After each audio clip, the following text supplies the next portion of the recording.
8 victims, 1 axe, no sound, no justice. In the heart of Iowa, nestled in the quiet town of Villisca, a family sat peacefully in their small white house. It was Sunday, June 9th, 1912. A warm summer night. By morning, the Moore home would become the site of a crime so brutal, so baffling, it would haunt the town for generations. 8 people, including 6 children, were slaughtered in their beds as they slept. No forced entry, no robbery, no footprints, just silence and blood. Before the story creeps room to room, cover the mirrors and stand at the foot of your bed a little too long, hit the like and follow, and turn on the notification. Because in Villisca, the danger wasn't being watched, it was never hearing anything at all. This is episode 3, the Villisca Axe Murders.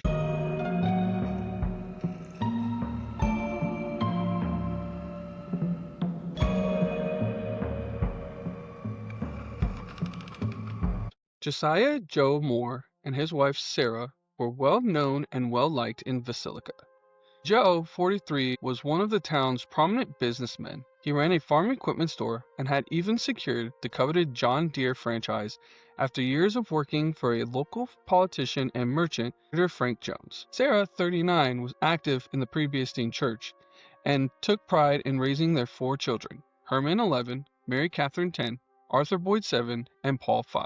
The Moore family was described as warm, hardworking, and faithful, the kind of family that formed the fabric of this small Iowa community. That Sunday, June 9th, 1912, was a special day in Villisca.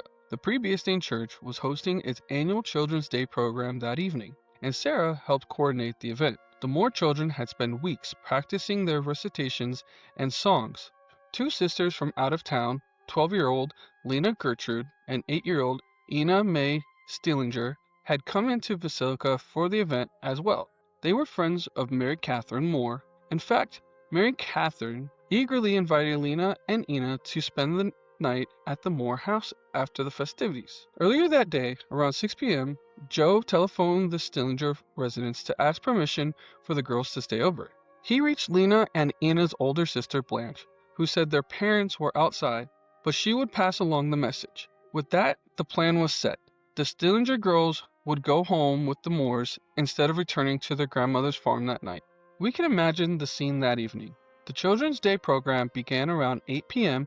at the church. Inside the wooden chapel, proud parents fanned themselves in the June heat, while children's voices recited scripture, verses, and sang hymns, Sarah likely moving about, organizing performers, while Joe sat in the pew, beaming at his children on stage. Little Paul, only 5, may have squirmed or yawned in his Sunday best. The program ended about 9:30, and by 10 p.m., the Moores and the Stillinger sisters walked back to the Moores' house in the dark, laughing and chatting under the glow of kerosene street lamps. The Moore home at 508 East 2nd Street was a modest 2-story home on a quiet residential street. That night, it welcomed 8 tired souls. Before midnight, all 8, Josiah and Sarah, their 4 children, and the 2 Stillinger girls had changed into their night clothes and settled in bed. The Stillinger sisters giggled themselves to sleep in a downstairs guest bedroom off the parlor, while the Moore parents and children slept upstairs. The house fell silent. Outside, the town itself slept, with only the distant rumble of a midnight freight train on the Burlington tracks to punctuate the silence. Then, sometime after midnight, in the dark, early hours of June 10th, 1912, someone entered the house. That person picked up Joe's owned axe, a heavy implement that Joe kept in his yard or shed for chopping wood.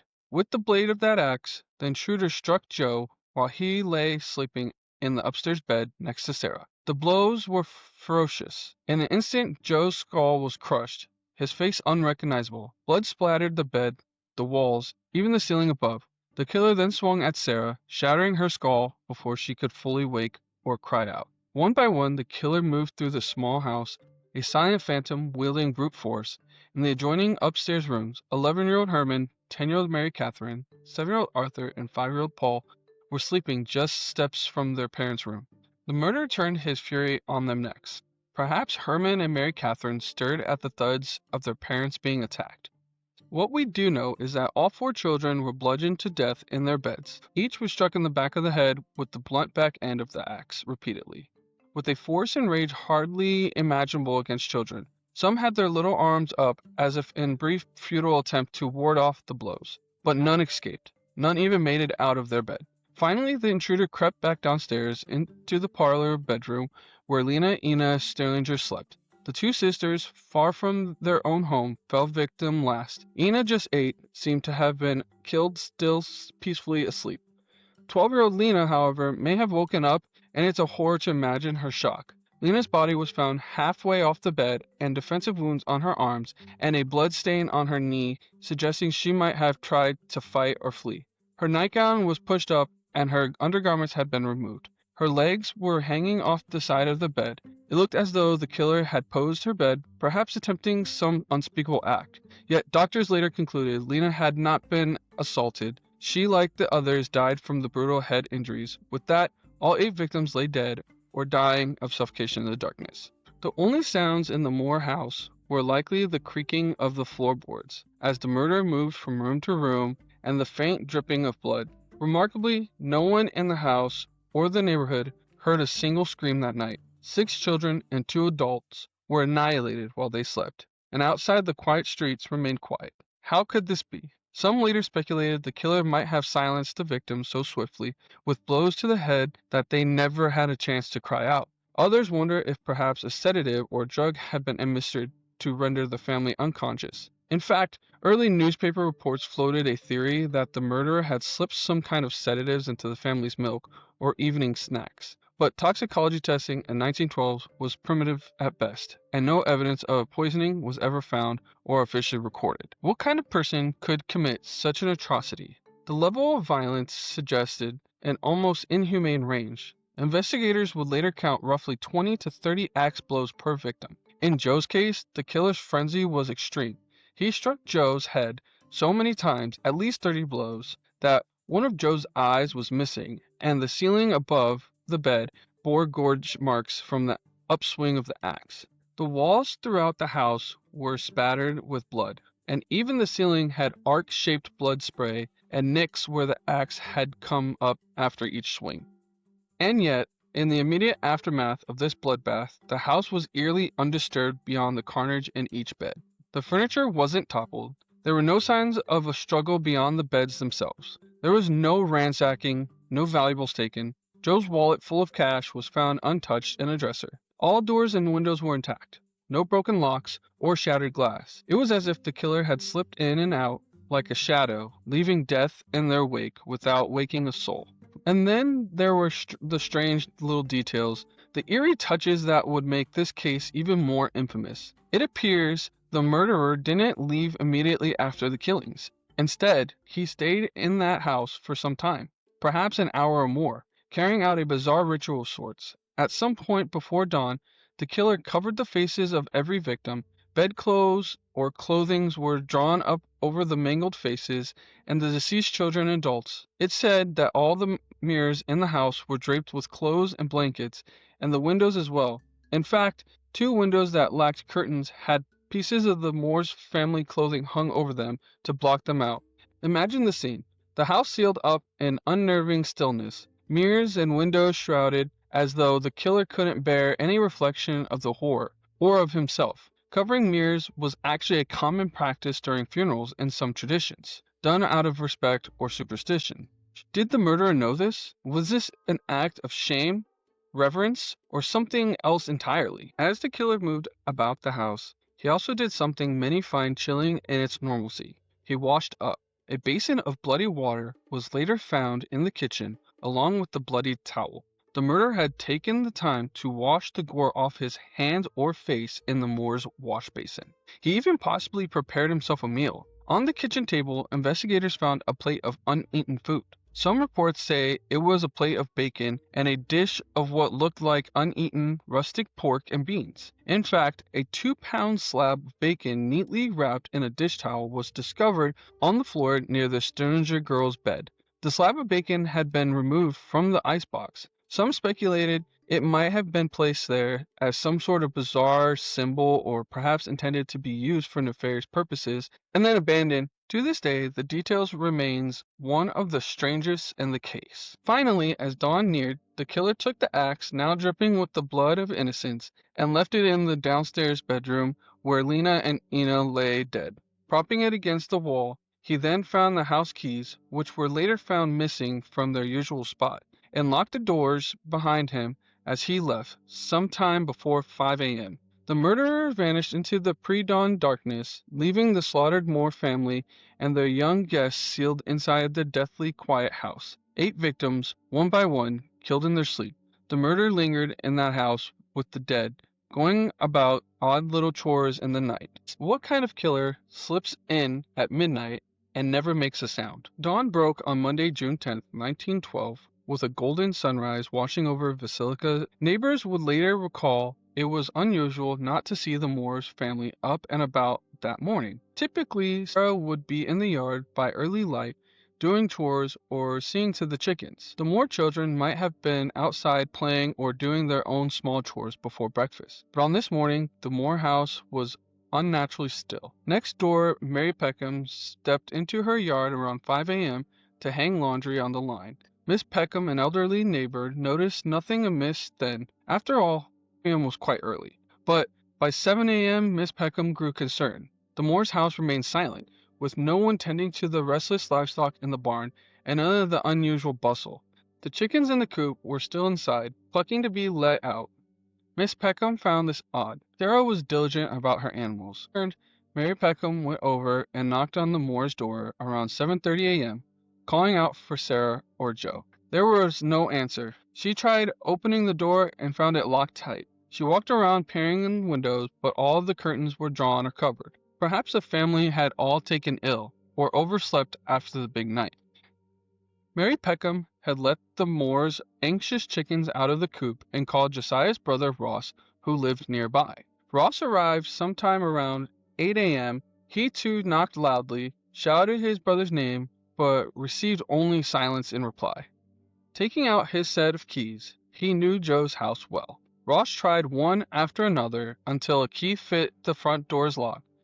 Miss Peckham stood on the porch, wringing her hands as Ross cautiously opened the door and stepped inside the dim, silent house. Ross entered the parlor and immediately sensed something was wrong. The house felt stuffy and oppressively quiet. He called out, "Joe! Sarah!"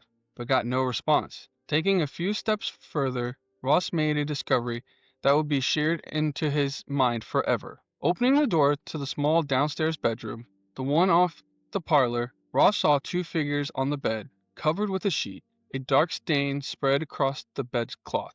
As he lifted the edge of the sheet, he saw the horribly bludgeoned bodies of 2 young girls. Even in the gloom, the blood was unmistakable. Ross recoiled, the shock hitting him, and he dropped the sheet. He could barely process the sight or the smell. A heavy, coppery odor of blood hung in the air. Ross staggered back to the porch, ashen-faced, and told Mary Peckham, "Something terrible has happened. Call the sheriff." Miss Peckham ran to get help. Spreading the alarm, it was approximately 8:30 a.m. when Villisca's town marshal, Henry Hank Horton, received word and rushed to the Moore's house. Marshal Horton arrived and cautiously entered the deadly house. What he found would be recounted in shocked whispers for years. In the bedroom downstairs lay the body of Lena and Ina. Just as Ross had glimpsed, Lena 12 and Ina 8 had been brutally attacked with an axe, their skulls crushed. Lena's nightgown was raised and her body was positioned oddly, as if the killer had deliberately posed her. Horton noted the blood everywhere, on the bedding, the walls. There were deep red splatters and smears, now dried dark brown in the morning light. With grim determination, Marshal Horton and a couple of accompanying officials, including Dr. Cooper, a local physician, and later the county coroner, Dr. Williams, moved upstairs. There in the second-floor bedroom, they discovered the rest of the Moore family. In one bed, Joe and Sarah were found dead, their heads beaten and bloodied beyond recognition. The severity of the blows to Joe was such that his eyes were missing, and the ceiling above bore bloody gouge marks where the axe had been swung upward. In the adjacent room, the 4 Moore children, Herman, Mary Catherine, Arthur, and Paul, were found in their beds in similar condition. As Dr. Williams later wrote in his report, their skulls had been crushed in while they slept. The sheets and pillows were soaked with blood. The entire house was effectively a blood-spattered crime scene. It is hard to overstate the horror these first witnesses saw. One of them, Dr. Williams, came outside after viewing the scene and was heard to utter to the gathering crowd, "Don't go in there, boys. You'll regret it until the last day of your life." Indeed, the scene was so gruesome that seasoned lawmen and doctors had nightmares about it for the rest of their lives. Soon news of the massacre spread through Villisca. In 1912, the quickest way to spread word was the telephone. The operator at Villisca's telephone exchange, overwhelmed by curious calls, effectively issued a citywide alert around 8:45 a.m., ringing up households to deliver the shattering news. An entire family and 2 guests had been murdered in their beds. Church bells may as well have tolled over the town. An unspeakable crime had invaded their peaceful community. And with this news came morbid fascination. By 9 a.m., throngs of townspeople began surging towards the Moore house. True crime, as public speculate, is not a new phenomenon. In 1912, people were perhaps even more unrestrained about seeing the scene for themselves. The Villisca marshal and a few deputies struggled to secure the house, but it was too late. Within minutes, upwards of 100 curious neighbors and onlookers had stampled through the Moore home. Shockingly, the bodies of the victims were still in place in the rooms as people walked inside. It became a full-blown circus. Some onlookers even handled the murder weapon, which laid propped against the wall in the downstairs bedroom. The bloody axe that had ended 8 lives. One local man was seen picking up the axe. Another reportedly was allowed to lift the sheets covering one of the bodies. The crime scene was utterly compromised in those early hours. In the chaos, crucial evidence was likely trampled or taken. There is a local legend that a fragment of Joe's skull was stolen as some sick souvenir by one of the earlier intruders. Whether or not that exact detail is true, it captures the truth of how uncontrolled the scene was. Villisca in 1912 had no trained police force beyond the marshal, and crime scene management was basically non-existent. No one had sealed off the house. No one had controlled the crowd at first. It was a nightmare for any investigator trying to later piece together clues. By the time the county coroner, Dr. Lindquist, arrived around 9 a.m., he was appalled to find this melee. Lindquist immediately directed that the Montgomery County National Guard unit, which happened to have an armory in Villisca, be called in to cordon off the area. By 10 a.m., about 2 hours too late, National Guard soldiers had formed a perimeter around the Moore house to keep any more looky-loos out. Only then could investigators begin examining the scene with some care. What they found amid the carnage were some puzzling clues, a lack of obvious ones. There was no sign of forced entry. The doors had been locked, likely by the killer on his way out. The windows were all covered or had shades drawn. Later in the barn on the property, searchers would find something intriguing.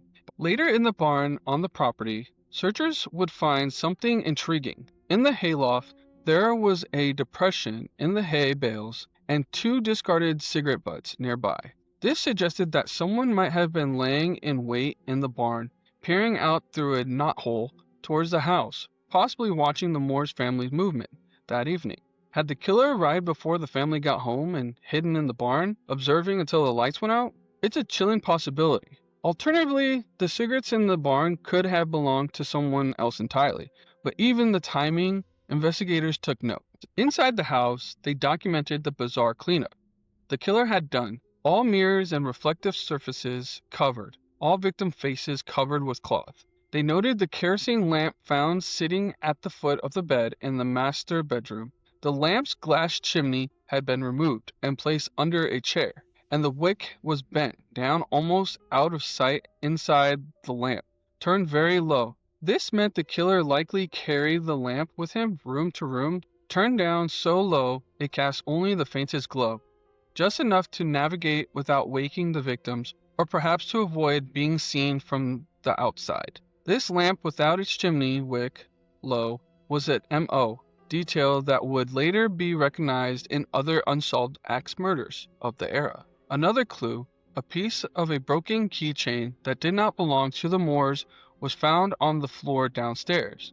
Did it belong to the killer? Was it broken off in the struggle or dropped accidentally? Unfortunately, at the time, they had no way to trace it. but it was cataloged in notes. The coroner, doctors, and law enforcement carefully examined the bodies. They determined that the time of death was probably shortly after midnight, between midnight and maybe 2 a.m. on June 10th. Blood from the wounds had mostly dried by morning, consistent with several hours having passed. Autopsies would later confirm that all the victims died from severe head trauma inflicted by the blunt side of an axe. Oddly, it appeared that aside from Lena, none of the victims had even stirred from their beds, indicating they were likely asleep during the onslaught.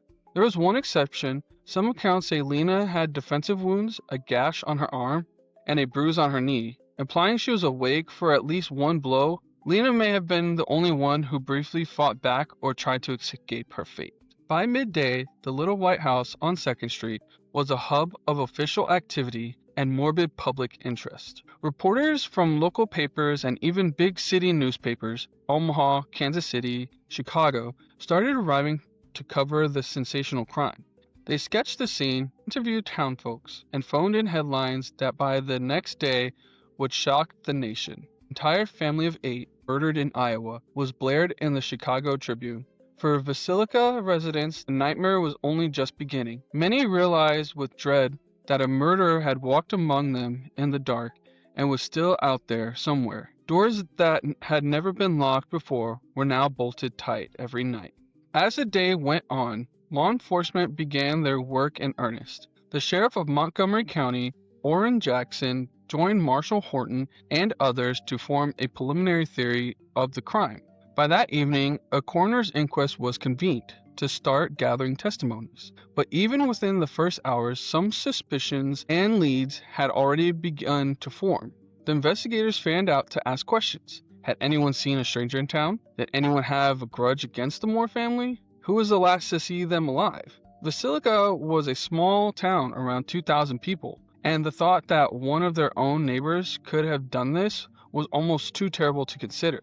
Yet, perhaps it had to be someone who knew them. On the other hand, the sheer savagery of the crime suggests maybe a madman or a transient had blown into town on the train and done this awful deed. The truth was far from clear. The only certainty was the heartbreaking fact that 8 lives had been cruelly cut short. By midnight on June 10th, undertakers had removed all the bodies from the house after the coroner's initial investigation and taken them to the fire station, which served as a temporary morgue. The town of Villisca was left quaking in fear.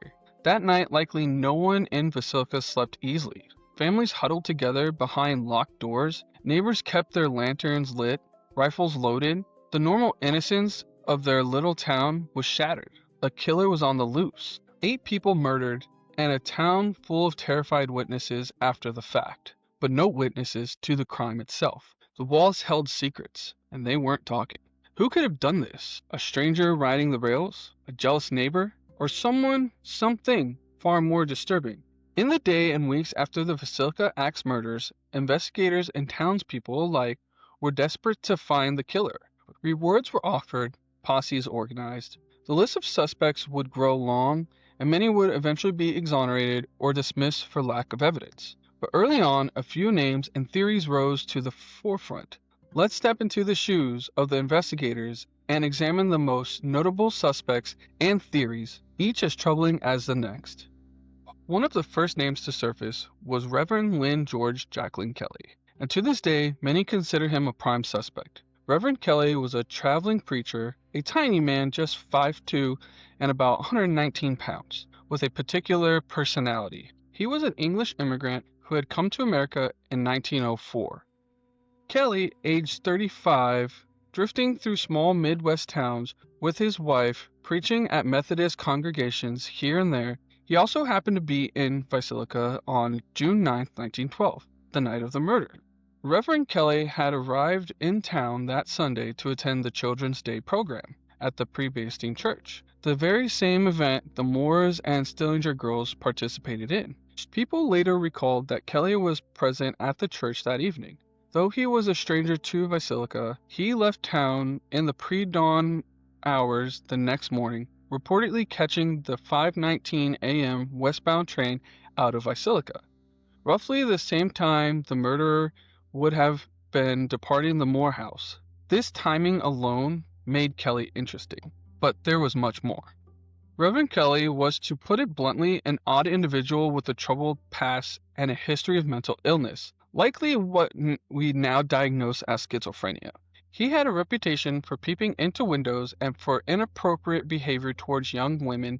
In one instance, he placed a newspaper ad for a female stenographer and then responded to applicants with lewd letters, asking that they typed in the nude, an act that later led to an obscenity conviction in 1914. He served time in a mental hospital after that. Locals in town where he preached found him peculiar. He often spoke too quickly, had shifty eyes, and would sometimes start babbling nonsense or laughing to himself. In short, Kelly was seen as a disturbed little man. But could this small, peculiar preacher have butchered 8 people in the dead of night? Many in Villisca couldn't imagine it at first. His statue seemed inadequate for the physical brutality required, and yet certain things made investigators keep him in mind. For one, Reverend Kelly displayed an unnerving fascination with the Villisca murders. In the weeks and months afterwards, he wrote long, rambling letters to police, detectives, and family members of the victims, claiming to have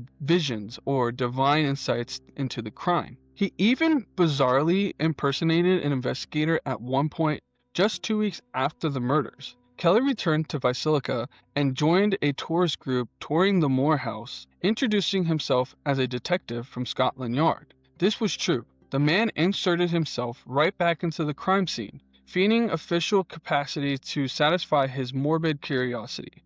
There were also whispers that Kelly had confessed to the murders during a bout of mental instability. He allegedly told a couple in another town that he heard sounds or had a vision of the Villisca crime. Most damning was a story that on the train out of Villisca on the morning of June 10th, Kelly had leaned over to the other passengers and muttered that there were 8 dead souls back in Villisca. Keep in mind, the bodies weren't discovered until about 8:38. If Kelly indeed said something like that before news broke, how could he have known? Was it a guilty man bragging or lunatic guessing? Years passed, and while Villisca officials initially did not arrest Kelly, likely due to lack of hard evidence and the sense that he was physically incapable, private investigators kept their eyes on him. By 1917, 5 years after the murder, enough suspicion had accumulated that a grand jury was convened to consider an indictment on Reverend Kelly. Investigators had by then obtained a signed confession from Kelly himself under intense grilling, some say coercion. In late August 1917, Kelly suddenly declared that he had indeed killed the Moore family. In his alleged confession, Kelly claimed that while he was in Villisca, he heard God's voice telling him, "Suffer the children to come unto me," twisting a Bible verse into a murderous impulse. According to this confession, he slipped into the house as all slept, in a haze of divine frenzy, committed the murders. However, almost as soon as the confession was given, Kelly recanted it. Kelly was formally charged with Lena's murder, just one victim, presumably as a test case, and went to trial in September 1917. The proceedings were a media circus. Imagine it, a small bug-eyed minister accused of a crime that had terrified the nation. Many thought it was an open and shut case, given he confessed. But on the stand, Kelly was unpredictable, and there was no physical evidence tying him to the crime. In fact, no blood, or fingerprints, or witnesses, nothing concrete, placed Kelly at the Moore house that night. It was entirely circumstantial and psychological. The first trial ended in a hung jury, 11-1 for acquittal. A second trial in November 1917 ended swiftly with Kelly's acquittal. The jurors just weren't convinced that this fragile, delusional man could have single-handedly pulled off such a feat of butchery, especially without leaving any evidence. After the acquittal, Reverend Kelly walked free, and Iowa's Attorney General announced that the state would no longer pursue the case. No one else was ever tried for the Villisca murders after that. So was Kelly the killer? Officially, no. He was found not guilty and remains, in the eyes of history, an unproven suspect. Some modern researchers, like the late Dr. Eggert Epley, who studied the case for over 60 years, feels that Kelly's confession was likely a false one, the rambling of an unstable man manipulated by interrogators. Kelly spent the rest of his life in and out of mental institutions and died in 1959 in a psychiatric hospital at age 80. The case against him remains tantalizing but ultimately inconclusive. Whether he was a diabolical axe-wielding minister or merely a disturbed scapegoat remains one of Villisca's lingering questions. You know what's weird? Most of the stories we tell on Haunted in Between happen in the space where your mind is tired, your guard is down, and things feel just a little off. Late nights, long edits, too much silence. And if you're anything like me, caffeine becomes part of that routine. Here's the thing though, most energy drinks make me feel worse. Jittery, foggy, like my brain's racing but not actually focused, which is ironic when you're trying to tell stories that require focus. That's why I switched to W. W wasn't made by some massive corporation. It was made by a gamer who got sick of the junk. Sugars, dyes, big blends that do nothing but crash you later. W cuts all that out and uses coffee fruit extract, which helps with the mental focus without the sharp spike and drop. It becomes part of my late night routine, recording, researching, edits, staying present when the stories get dark. If you want to try it for yourself, you can use my promo code HauntedInBetween for 10% off at checkout. Let's get the dub. The link's in the description. Now let's get back into the story. The second theory, Senator Frank Jones, the powerful rival with a grudge.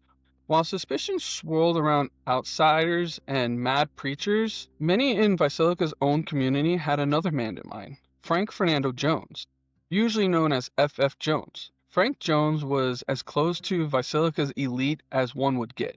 A successful businessman, an Iowa state senator, he had also been Joe's employer at one point. Joe had worked for Frank's implement store for about 9 years, becoming one of Jones's top salesmen.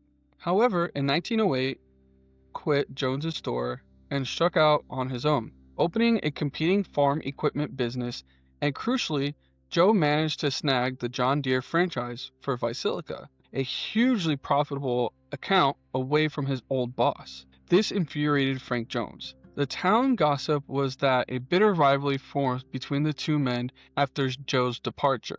If business competition wasn't enough motive, rumors hinted at even more salacious grudge. Some townfolk whispered that Joe had been having an affair with Frank's daughter-in-law, a woman named Donna, who worked as a telephone operator. There's no concrete evidence that such of an affair occurred, but gossip in a small town can be as lethal as any weapon. By the time of the murders, many believed that Senator Jones harbored deep resentment, possibly hatred towards Joe, for professional and personal reasons. However, Frank Jones was a well-to-do 57-year-old man in 1912, not someone who would sneak into a house to personally hack people to death, or so people thought.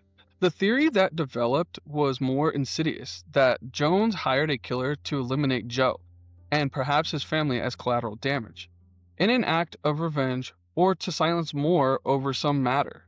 The name of that alleged hitman? William Blackie Mansfield.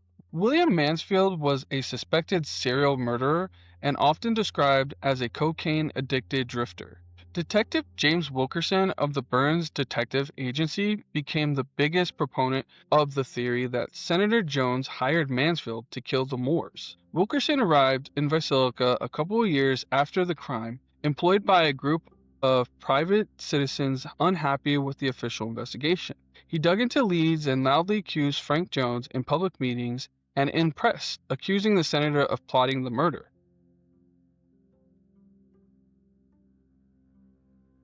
According to Wilkerson's theory, Mansfield was a killer for hire who had murdered before and after Villisca.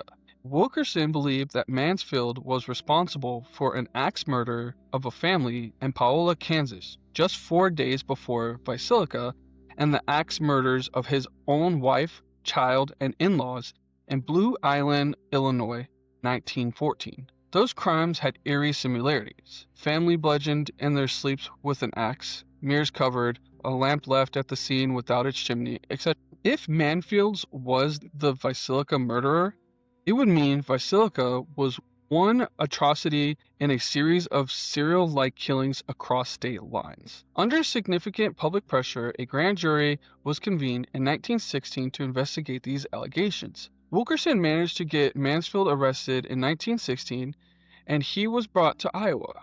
The Burns detective dramatically presented his case. He had even found a witness, a Miss Vina Tompkins, who claimed she overheard 3 men in the woods plotting to murder the Moore family prior to the crime, implying a conspiracy that might include Mansfield and possibly Senator Jones's son. However, Mansfield had an alibi that ultimately torpedoed the case. Employment records show he was working in Illinois at the time of the Villisca murders, and payroll documents indicated he was nowhere near Villisca on June 9th through the 10th of 1912. The alibi was solid, and Mansfield couldn't be placed in Iowa.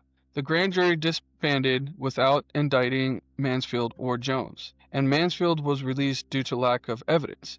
In fact, Mansfield later successfully sued Detective Wilkerson for slander and was awarded $2,225 in damages, a substantial sum, equivalent to about $65,000 today. Yet some in Villisca remained convinced of Jones's guilt in some capacity. Wilkerson fanned flames by claiming the wealthy and influential Frank Jones pulled political strings to misdirect the investigation. For example, he suggested Jones got the case against Mansfield dropped and orchestrated the focus on Reverend Kelly as a scapegoat. Indeed, it's true that public opinion in the town split into factions, the Jones did it camp and others who thought Kelly or someone else did it. Frank Jones himself, of course, denied any involvement. He was never charged with anything, but his reputation suffered. The whispers followed him for the rest of his life. He lost his bid for re-election to the state senate, partly due to the stigma of the accusations. In the end, no clear evidence ever links Senator Jones to the murders. It remains a theory rooted in circumstantial motives and the word of a zealous private detective. Modern historians are divided. Some believe the enmity between Jones and Moore was real and serious enough that Jones might have contemplated violence, while others think it's far-fetched that a prominent citizen would slaughter children to get an ex-employee. The Villisca case made it clear, though, that even the most respected community leaders could fall under suspicion when a crime is so mysterious. The cover-up theory that powerful people in town helped cover the killer remains one of the dark possibilities that Villisca has ever entirely shaken. We've mentioned William Blackie Mansfield as part of the Jones theory, but he's worth examining on his own. Mansfield was a suspect not just because Detective Wilkerson accused him, but because he was generally a dangerous person who had been implicated in other gruesome crimes. Mansfield's known crime was the murder of his own family in Blue Island, Illinois, in July of 1914. His wife, infant child, and in-laws were found hacked to death with an axe, their faces covered with clothing, a scene chillingly reminiscent of Villisca. Mansfield was the primary suspect in that case. Additionally, as noted, an unsolved axe double murder in Paola, Kansas, Rollin and Anna Hudson, killed in their home on June 5, 1912, looked similar to Villisca and significantly occurred just a few days before the Villisca murders. And there were the Colorado Spring murders of 1911, 2 families, the Burnhams and Wayans, murdered in one night in September 1911. Possibly by the same roving killer. Those crimes had elements like covering mirrors and using the blunt side of an axe too. Mansfield was a rail worker and known for travel by train, which would fit the pattern of someone moving from place to place committing similar crimes. Law enforcement did investigate the idea that Villisca was part of a chain of serial murders. In fact, as early as 1913, an agent of the Justice Department, M.W. McClary, publicly theorized that a single serial killer was responsible for a string of axe murders across the Midwest. McClary's suspect was another man, Henry Lee Moore, no relations to the Villisca Moores. We'll discuss him next.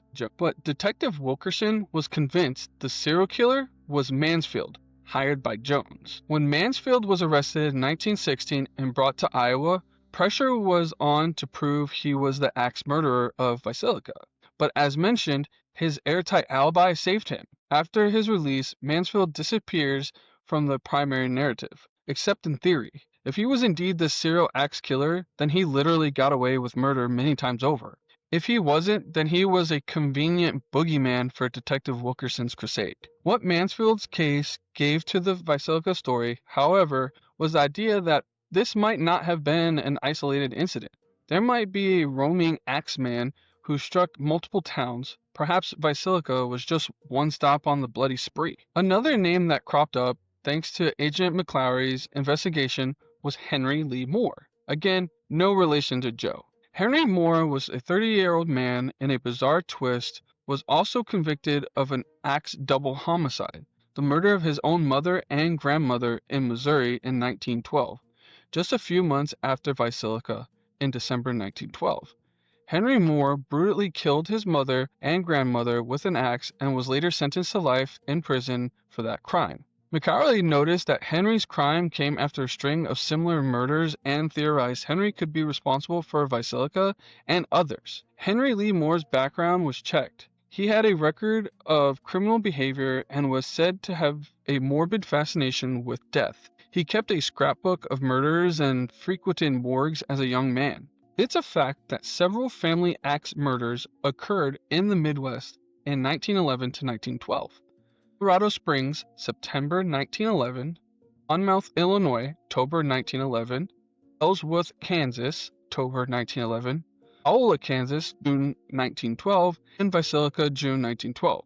The similarities, families targeted at home, at night, blunt edge of an axe used, faces covered, lamps without chimney left burning, were hard to ignore. However, when McClaughry put forward Henry Lee Moore as the possible Midwest axeman, not everyone was convinced. Henry's motive in killing his mother and grandmother appeared to be financial, inheritance, which set the crime apart from the others that had no clear motive of robbery. There was also the fact that Henry was already in prison by the time some of the later murders in the supposed series occurred. So if there was a serial killer on the loose, Henry Lee Moore probably wasn't it. Indeed, modern researchers largely discount Henry as the Villisca culprit. Though it was a tantalizing notion, the time that someone named Moore was killing Moors, a ghastly coincidence. While specific suspects like Kelly, Jones, Mansfield, and Henry Moore each have their advocates, another compelling theory has gained traction in recent years, that an unknown serial killer, often referred to as the man from the train, committed the Villisca murders as part of a nationwide killing spree. This theory was most notably advanced by crime writer Bill James and his daughter Rachel McCarthy James in their 2017 book, The Man from the Train. Through painstaking research, they identified a pattern of family annihilations by acts that occurred near railroad lines across the United States and even ones in 1912 in Germany. Between 1898 and 1912, the Villisca case fits this pattern uncannily well. It was the last in the string, taking place in June 1912. The hallmarks of these crimes: a family living near a railroad was killed in the middle of the night with an axe found at the scene. The weapon often belonged to the victims or was left at the house. There was no robbery, mirrors were covered, a lamp with the chimney off and wick low was left burning. Victims, especially the young girls, were sometimes posed or their clothing disturbed, and the killer vanished without trace. Villisca checks nearly all these boxes. It's as if the murderer had a signature or ritual he followed from town to town. Bill James posts, the killer was likely a man named Paul Miller, a German immigrant and lumberjack suspected 1897 axe murder of a family in Massachusetts, who then went on the road killing along rail lines. In this telling, Villisca was Miller's final and worst crime before perhaps he hopped on a ship back to Europe. The author even speculates he could have been behind the infamous murders in Germany in 1922. This man from the train theory is compelling in that it explains why no local motive was ever discovered in Villisca. The Villisca murders might have had nothing to do with the Moors personally. They could have been chosen simply because their house was in a convenient location near the railroad, and perhaps the killer saw opportunity.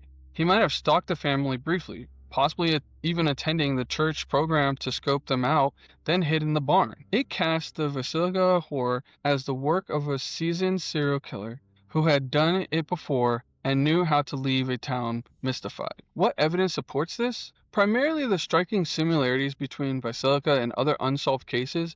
For example, the Colorado Spring murders in September of 1911 involved two families in neighboring houses killed the same night. The killer in that case also covered windows and aimed to eliminate two households.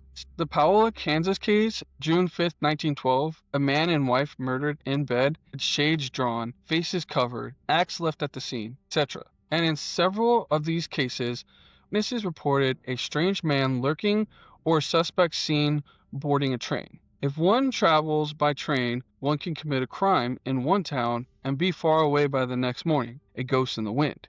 To be fair, not everyone agrees on the man on the train. Some argue it's too convenient and that at least some of these murders were unrelated. For instance, the New Orleans Axe Man of 1918 to 1919 had a very different vibe, possibly mafia related, but it often gets lumped in. But the Villisca Axe Murder House website itself notes that many researchers consider a traveling serial killer plausible. It is a theory that, while it doesn't give the satisfaction of a name caught and punished, perhaps best fits the utter randomness and savagery of the crime. If it was a serial killer like Paul Miller, it means the Villisca's nightmare was part of something larger, a bloody tapestry of unsolved murders, and that the killer got away. It's terrifying to think that Villisca's mystery might only be solved by connecting it to the tragedies elsewhere, but it also offers some comfort to those who can't believe any neighbor or acquaintance of the Moores could do this. Beyond these primary theories, the investigation saw numerous other suspects.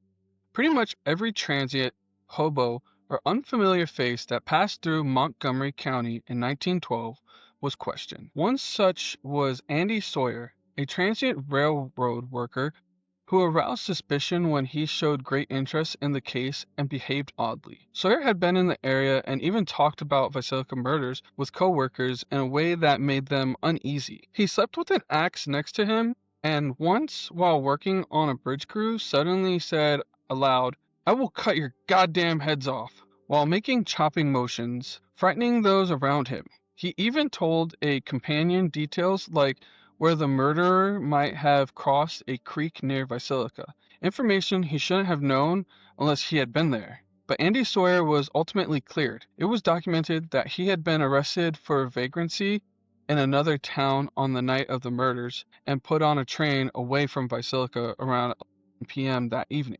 So, not him. There was also initial arrests made in the heat of panic. Sam Moyer, a man who was Joe's brother-in-law, and who had reportedly threatened Joe in the past, was picked up but had an alibi. A man named Frank Roberts, unfortunately targeted because of a racist assumption.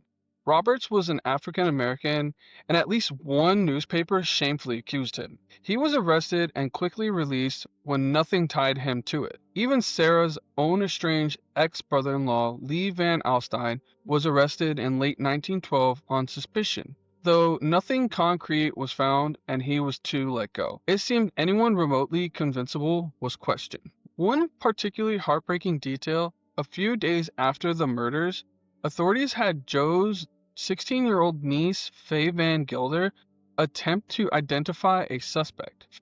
Faye had reported that on the Saturday before the murders, a strange man approached her asking for directions to the Moore house. She thought it was odd and told her Aunt Sarah about it at the time. Sarah mentioned a similar description of a man hanging around their property.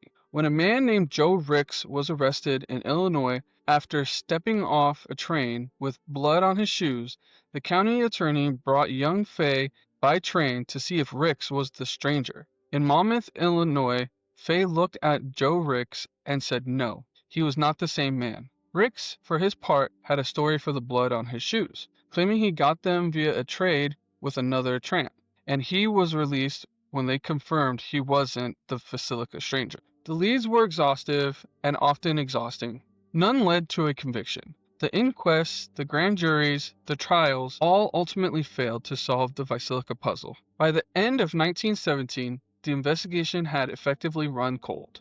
The town of Villisca was left with suspicions in place of resolution. Camps formed. Some believed that Reverend did it. Others were sure Senator Jones was behind it. Others said it had to be that wandering killer on the train. And some resigned themselves that the truth died with the victims.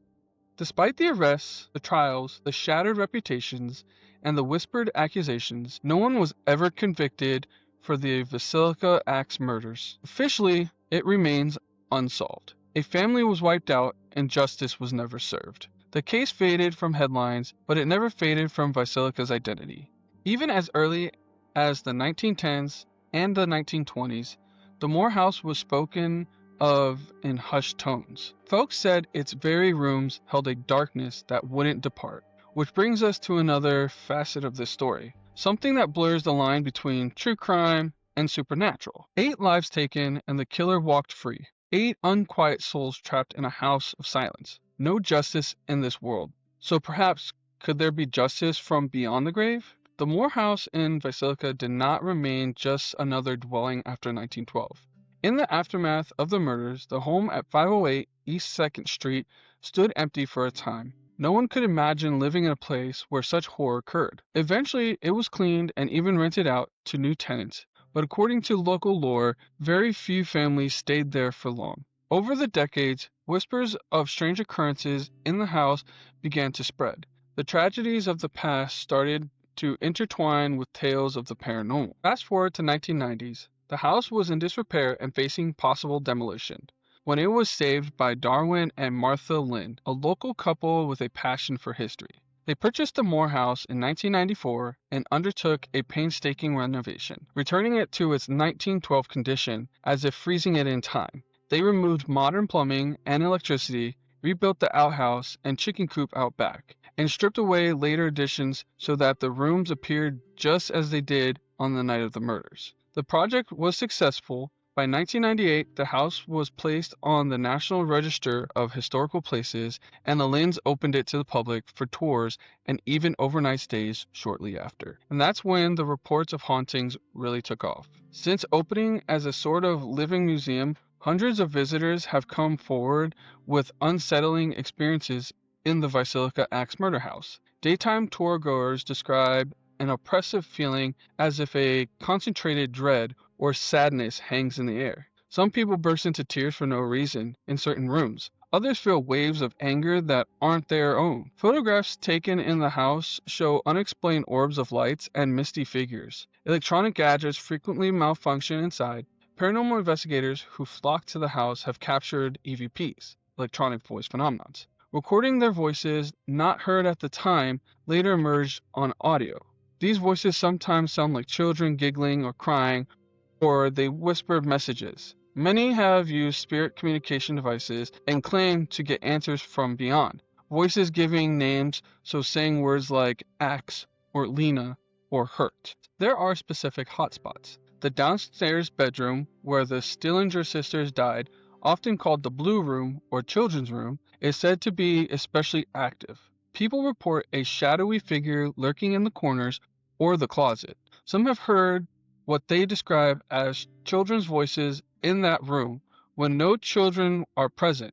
A few adults on tour have even felt a small hand slip into theirs for a moment, as if a frightened child spirit is reaching out. One guide recounted a story of seeing imprints on a bed, as though someone unseen sat down on the old iron bed frame. Upstairs in the parents' bedroom, others have claimed to hear the faint sound of footsteps in the attic or the thud of something hitting the floor, echoes of the murder perhaps, as some believe. Psychics who have visited often say they feel a malevolent presence as well as the spirits of the victims. They sometimes think the killer's dark energy might have imprinted itself in the house, replaying the terror like a broken record over and over. One particularly dramatic modern incident occurred on November 7, 2014, when a paranormal enthusiast from Wisconsin was spending the night in the house. This 37-year-old gentleman was alone in the Stillinger sisters' first-floor bedroom, attempting to provoke the spirits. He had even brought along a Bowie knife, despite warning not to. Sometime during the night, the man called out for help, on his walkie-talkie. Others on site rushed in to find him stabbed in the chest with his own knife, gravely wounded. He was airlifted to the hospital and fortunately survived. Later, he claimed he hadn't tried to harm himself. He said he was suddenly overwhelmed by something, saw a flash of light, then next thing he knew, he woke up injured in the hospital. Essentially, he implied perhaps a spirit attack or involuntary act. The official explanation was that it was a self-inflicted wound, since nobody else was there. But the man had no memory of the event. He was so shaken that he returned to Villisca later to apologize to the spirits for provoking them. This chilling episode made national news, as if the house needed further notary. Another anecdote, in the 1960s, one renter reported a strange occurrence while he was chopping food in the kitchen. He saw a bright flash and suddenly found himself with the knife plunged into his own hand, as if in a trance. That family moved out immediately. Martha Lynn herself was notably tight-lipped about any personal happenings she experienced, but it's said she refused to enter the house alone after dark. If the stalwart owner wouldn't go in at night, what does that say about the house's atmosphere? With all this ghostly lore, it's frequently featured on paranormal television shows, in books, and online as one of America's most haunted houses. Ghost hunters, ghost adventures, you name it, they made the pilgrimage to Villisca to spend a nerve-wracking night in search of evidence of the supernatural. Some of them emerged with eerie recordings or personal encounters that they believe confirm the hauntings. Others simply come out with their nerves frayed by the oppressive moods of the place. Beyond the paranormal, the culture legacy of the Villisca case is significant. The murders have been the subject of documentaries like the award-winning Villisca, Living in a Mystery, 2004, which explored both the fact and the folklore. Historian Edgar Epperly, who spent his life interviewing old Villisca residents and studying the case, published a comprehensive book, Fiend Incarnate, 2021, detailing that investigation's many twists and turns. True crime enthusiasts continually analyze the evidence and debate suspects on forums and in podcasts. The murders remain a grim puzzle that people can't resist trying to solve. In literature, beyond Bill James's The Man from the Train, other authors like Troy Taylor have written about Villisca in books like Murdered in Their Beds, recounting the similar cases and leaving the questions open of a serial killer's responsibility. Even fiction and film have taken a stab, no pun intended, at the story. A 2006 movie called The Axe Murders of Villisca uses the tragedy as a backdrop for a ghostly tale. The town, for better or worse, will always be synonymous with the Axe Murders. For Villisca itself, a small town that once probably wished to forget the nightmare, the murders have paradoxically become a source of dark tourism. Visitors from around the country and world come to see the house, to feel the shiver of proximity to one of the greatest unsolved mysteries. The Villisca Axe Murder House is now a museum by day and a paranormal overnight experience by night. The tours don't sensationalize. They honor the memory of the victims while acknowledging the fascination of the mystery. The Moore family and the Stillinger sisters are buried in the local cemetery under a single large gravestone. People often pay their respects there as well. The house itself stands almost frozen in time, with 1912 period furnishing, old photographs on the wall, a kitchen stocked with antique dishes. A visitor might find it hard to differentiate between museum setup and original artifacts. In a corner sits a children's toy box with old-fashioned toys. Guests sometimes leave toy balls or dolls as trigger objects for the children's spirits. Some swear those objects move on their own. One common report, around 2 a.m., the approximate time the murders, the house comes alive with activity, perhaps triggered by the distant whistle of the nightly train as it still passes through Villisca at that hour. People claim that as the train horn echoes, you can hear soft thuds or faint weeping, or see a shadowy fog that glides from room to room in the sequence of the murders. It's as if time loops back to that dreadful night whenever conditions are just right. Skeptics, of course, say it's all imagination. The power of the suggestion in a known murder house is enough to give anyone goosebumps. But believers feel that something truly lingers there. Perhaps it's the spirits of the victims trapped by the violence that ended their young lives. Perhaps it's the presence of the murderer doomed to walk those rooms eternally in penance, or as a demonic imprint. Or maybe it's simply that the story itself haunts us, and the house is a vessel for that story. A place where the veil between past and present, life and death, feels thin. More than 113 years have passed since that horrible night in 1912, and we still do not know who swung the axe. The Villisca Axe Murders remains officially unsolved, one of the most infamous cold cases in American history. Over a century of speculation has piled layers of legend onto the truth, such that separating facts from folklore is its own challenge. Was it the crazed traveling minister, the embittered senator hiring a hitman, a serial killer riding the rails, or someone whose name we'll never know? The lack of closure is chilling, but also what keeps the story alive. What makes the Villisca case so enduringly haunting isn't just the brutality. Though the sheer savagery of the crime is unforgettable, it's also the mystery, the silence, the idea that a killer could come and go like a phantom, leaving no trace but devastation, is the stuff of nightmares. In Villisca's case, it was very real. The killer vanished without ever being truly seen. In a sense, they were never there, at least not in any way we can definitively pin down. It's as though the person melted into the darkness they came from. And so the story of Villisca has become more than just a crime. It's become a legend, a caution, a ghost story. It forces us to consider that sometimes evil does not wear an obvious face. Sometimes it comes in quietly in the dead of the night, and even a warm, friendly home can become a slaughterhouse in the blink of an eye. It's a reminder of how fragile our senses of safety can be. Yet, the legacy of Villisca is not only one of fear. The community, after initial fractures, had to heal. Neighbors had to learn to trust again, or at least live together despite suspicions. The case also spurred changes in investigative practices. It often cited in law enforcement classes as an example of why crime scenes must be secured, a lesson learned the hardest way. And it remains a point of historical study. People comb through old newspapers and archives, still hunting some overlooked clue in hopes of solving it even now. Meanwhile, the Moore House stands as a memorial and a museum, a place where the past refuses to die. Visitors come to pay their respects, to educate themselves, or to test their bravery against whatever spirits might linger. The tragedy has, in a strange way, given Villisca a new identity. Not one it would have chosen, but one it embraces with a mixture of reverence and resolve to remember the lost. As we draw our time in Villisca to a close, we are left with this: 8 victims, no justice. The Moore family, Josiah, Sarah, Herman, Mary Catherine, Arthur, Paul, and the Stillinger sisters, Lena and Nina, died horribly and unjustly, and their killer was never punished on this earth. We can hope that if there is any truth to the whispers of the paranormal, perhaps somewhere beyond our sight, a reckoning did come, or will come, for the one responsible.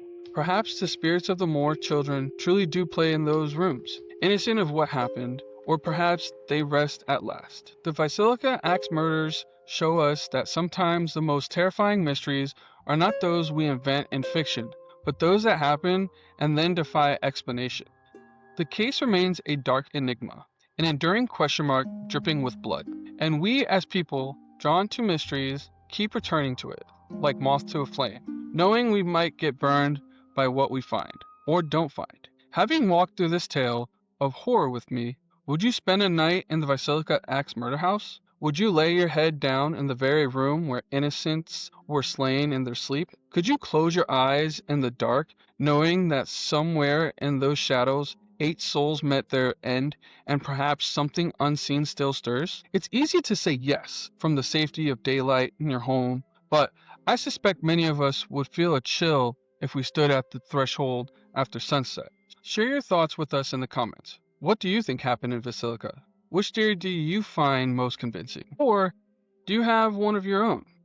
And importantly, would you dare to spend the night there? Thank you for joining me in this journey into one of America's most disturbing mysteries. We remember Josiah, Sarah, Herman, Mary Catherine, Arthur, and Paul Moore, Lena and Ina Stillinger, not just as characters in a story, but as real people whose lives were cruelly cut short.